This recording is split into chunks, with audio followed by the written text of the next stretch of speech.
Wow, hello there, everyone. I feel like Mr. Rogers sometimes. I don't know why. Maybe because I'm getting old now. But we're going to talk today about absolute value equations. So if you have your books on page 49, it gives some nice definitions. And some of the problems I'm going to take straight from there just so you can see. But I wanted to put under there first, just they give a nice representation of number lines sometimes don't exactly mean that you have a negative number. It's a representation of maybe where things are. So if you're looking at this here, we can see that they're showing, try to adjust this a little bit. There we go. We're Derek, Kia, Mara, and so on. But when we're looking at absolute value, we're talking about, they give a great definition here. It is the number, or the absolute value of a number, is the distance from zero. So that's why it turns negative numbers positive. Okay, and that's it. Positive numbers stay positive. How far is 6 from 0? It's still 6 spots from 0. How far is negative 2 from 0? It's 2 spots from 0. We can't have negative distance. So when you're thinking of absolute value, think of it like distance. Okay? It turns negative values into positive because you're finding how far it is from 0. Okay, now we're going to look at these in terms of some equations. So for example, just to start off basically, if I asked, well, the absolute value of x is equal to 7. So your thought process is, if I'm going to plug in a number for x, what would make it true and turn into 7? Well, 7 would work. The absolute value of 7 is 7. But you also get a second answer. Negative 7 also works. What's the absolute value of negative 7? Well, it's how far is negative 7 from 0? It's 7 spots away. So you actually get 2 answers for absolute value equations. That's where we have to be careful with them. Now, what if it's more than just x in there? Let's just do a absolute value of 2x minus 1 is equal to 5.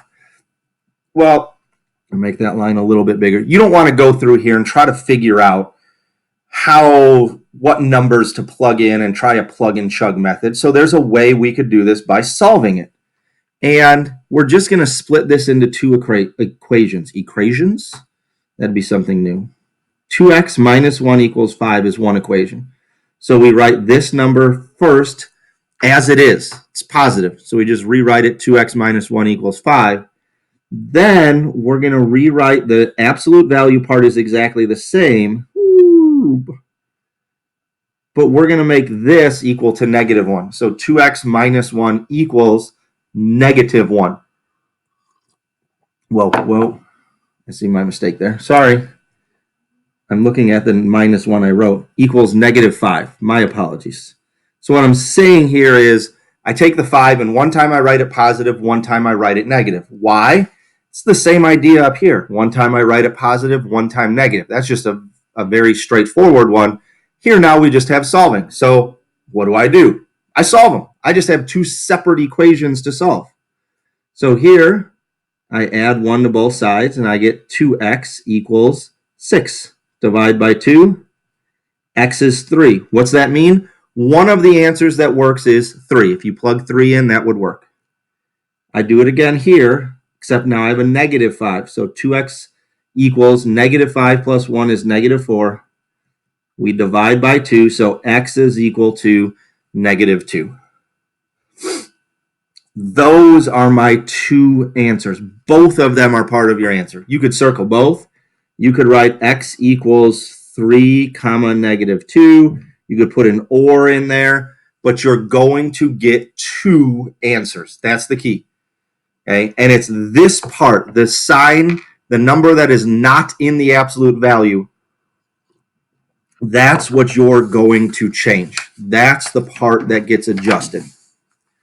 Okay, let's look at another one similar to that. Let's just say I have the absolute value of 3x minus 4 equals 8.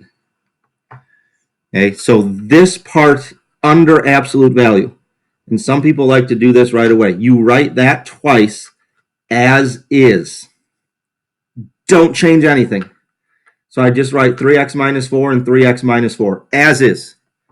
The one thing you change is one time you write it here with an 8. The other time you make that into the opposite, so a negative 8. Now I solve two separate equations. In this case, the equation part, I'm going to go a little quicker because we've done a lot of that. Add 4 to both sides, and to get rid of the 3, it's attached by multiplying, so I divide by 3. Here, the steps are the same. I add 4 to both sides, but negative 8 plus 4 is negative 4. I get different numbers.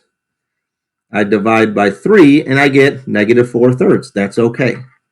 So I'm good with just one big circle there saying, all right, those are my two answers. Okay. All right.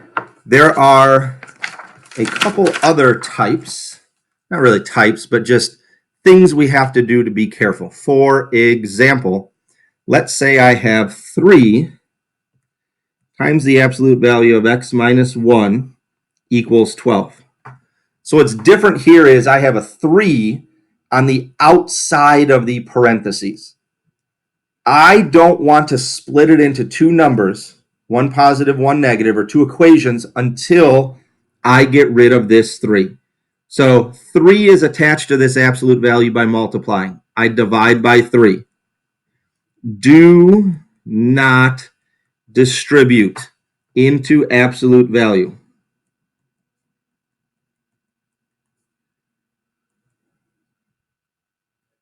Using shorthand there, but do not distribute into absolute value. I think of it like a wall. You know, parentheses are curved. It's kind of like, sure, slide on in, come in. You can multiply in here. Absolute value straight up like a wall. You cannot distribute. I need to get rid of that first, so I divide by 3.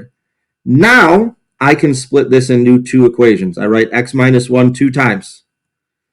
One time I equal it to 4. The second time I equal it to a negative 4. So the only difference in this one is I have to divide by 3 when I start. After that, this is a one-stepper. I'm going to add 1 to both sides, and I get x equals 5 and x equals negative 3.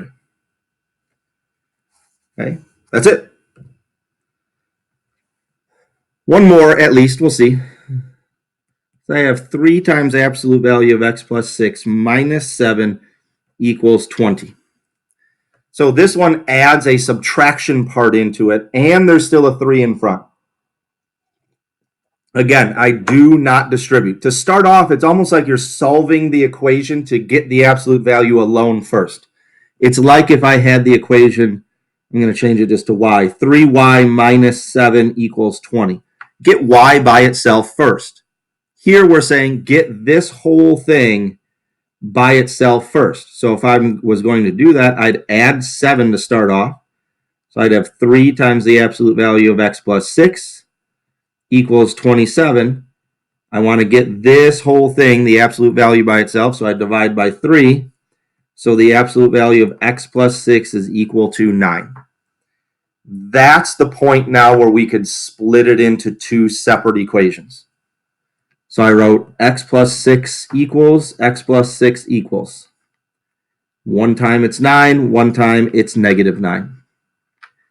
Okay, from here, we just solve it. Subtract 6. X is equal to 3. From here, subtract 6. X is equal to negative 15. Bada bing, bada boom. So the keys here are, we want to make some steps of solving absolute value equations first. If you need to, you want to isolate the absolute value. So if you need to, like in this one, we got to get the absolute value by itself. Add 7, divide by 3. Okay. Second, you write what's in the absolute value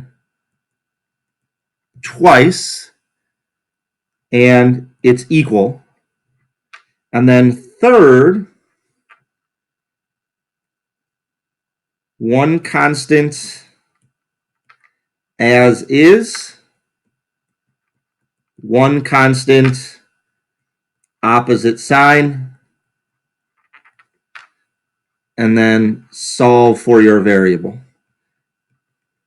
So if you're a step person, you want to see those steps, you can make those into steps like that. Okay, so if I'm looking up at this one, first I want to isolate the absolute value. So I added 7 divided by 3. Second, I write what's in the absolute value twice. X plus 6 equals, X plus 6 equals. Then I write it once with the constant, 9. A second time with the opposite value, -9. And then I solved for X. So it's just that another little wrinkle we add into solving equations with an absolute value. The big thing is isolate it, split it into 2 because you're going to get 2 answers. You want to double check them? You can always go back up to the top and double check, or even right here. -15 plus 6 is -9. What's the absolute value of -9? 9. Okay? All right. Have a good one.